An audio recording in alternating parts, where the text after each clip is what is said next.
Over the past year, homeowners like you gained an average of about $20,000 in equity. Let me tell you just a few ways your equity can make a big difference in your life. Did you know you can use your home equity to buy a home that's just right for you? If you need more space, your equity can fuel your move into a bigger house. And if your current home is too big, you can use that equity to downsize to one that's a better fit. Don't feel like moving right away? You can also use your equity to reinvest in your current house to make it even better. Team up with a trusted agent to figure out which home improvements to focus on. That way, if you ever decide to sell, you'll get the most value back from your investment. And lastly, you can use it to pursue your own goals like retiring, starting a business, or paying for an education.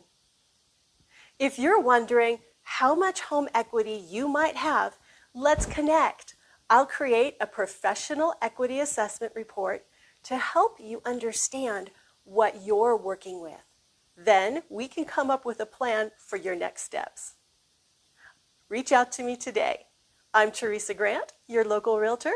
Bye for now.